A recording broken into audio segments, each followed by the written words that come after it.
ഇന്ന് ചക്കക്കുരു തോരനാണ് ചെയ്യാൻ പോകുന്നത്. അതിനായിട്ട് ഇവിടെ ചക്കക്കുരുവിൻ്റെ തൊലിയൊക്കെ കളഞ്ഞ് നമ്മൾ ചെറുതായിട്ട് അരിഞ്ഞ് വേവിക്കാനായിട്ട് പോവുകയാണ്. ആവശ്യത്തിന് വെള്ളം ഒഴിച്ചു കൊടുക്കാം. കുറച്ച് ഉപ്പ് എല്ലാം നല്ലപോലെ ചേർത്തതിന് ശേഷം വെച്ചെടുക്കാം. ആ സമയത്ത് ഇതിൻ്റെ കൂടെ നമ്മൾ തേങ്ങ വറുത്താണ് ചേർക്കാൻ പോണത്. അപ്പോൾ കുറച്ച് തേങ്ങ നമുക്ക് ഇതിനാവശ്യമായിട്ടുള്ള തേങ്ങ വറുത്തെടുക്കാം. നമ്മൾ തീയലിൻ്റെയൊക്കെ വറക്കുന്ന പോലെ ആ ഒരു ബ്രൗൺ കളർ ആകുമ്പോഴത്തേക്കും വേണം.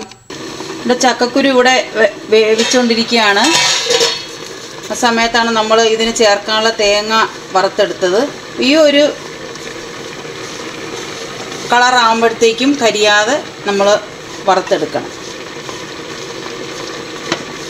ഇനിയിപ്പം ചക്കക്കുരു വെന്ത് കഴിഞ്ഞ് നമുക്ക് അതിൻ്റെ സവോളയൊക്കെ കൂടെ വഴറ്റിയെടുക്കാം.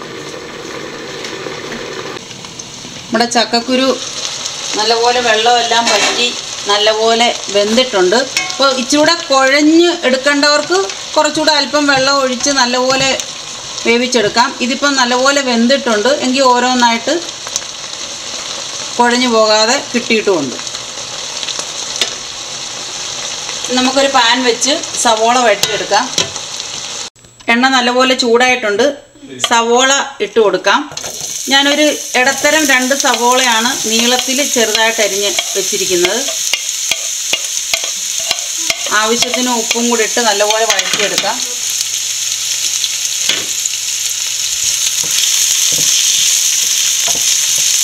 പകുതി വഴന്ന് കഴിയുമ്പം നമുക്ക് കുറച്ച് വെളുത്തുള്ളി, ഒരു 2 അല്ലി വെളുത്തുള്ളി നീളത്തിൽ ചെറുതായി അരിഞ്ഞ് വെച്ചിട്ടുണ്ട്, അതുകൂടി ഇട്ട് കൊടുക്കാം. ആ സവോള പകുതിയോളം വഴന്ന് വന്നിട്ടുണ്ട്. അരിഞ്ഞു വെച്ച വെളുത്തുള്ളി ഇട്ട് കൊടുക്കാം.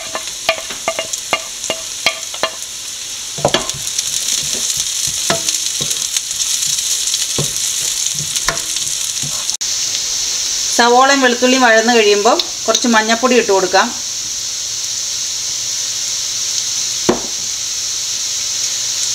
ഉണക്കമുളക് ചതച്ചത് ഓരോരുത്തരുടെ എരിവനുസരിച്ച്. ഞാനിവിടെ ഇപ്പോൾ ഒരു 2.5 ടീസ്പൂണോളം ഇടുന്നുണ്ട്.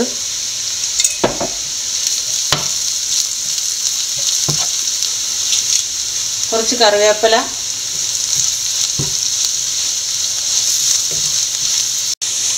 ഉണക്കമുളക് ചതച്ചതും എല്ലാം നല്ലപോലെ വഴന്ന് കഴിയുമ്പോൾ നമുക്ക് ചക്കക്കുരു ഇട്ട് കൊടുക്കാം.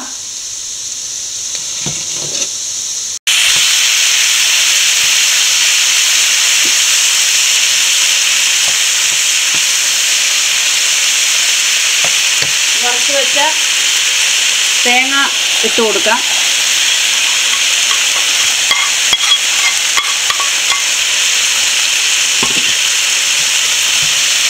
നല്ലപോലെ എല്ലാം കൂടെ കൂട്ടി യോജിപ്പിക്കുക.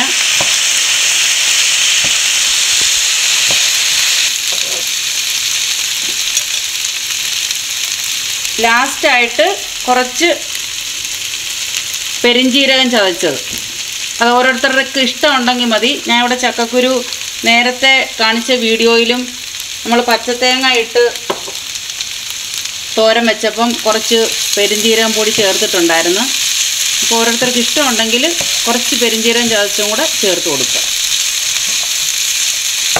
നമ്മുടെ തേങ്ങ വറുത്ത് ചേർത്ത ചക്കക്കുരു തോരൻ റെഡിയായിട്ടുണ്ട്. ഓരോരുത്തർക്കും ഇഷ്ടമായെങ്കിൽ ട്രൈ ചെയ്ത് നോക്കുക.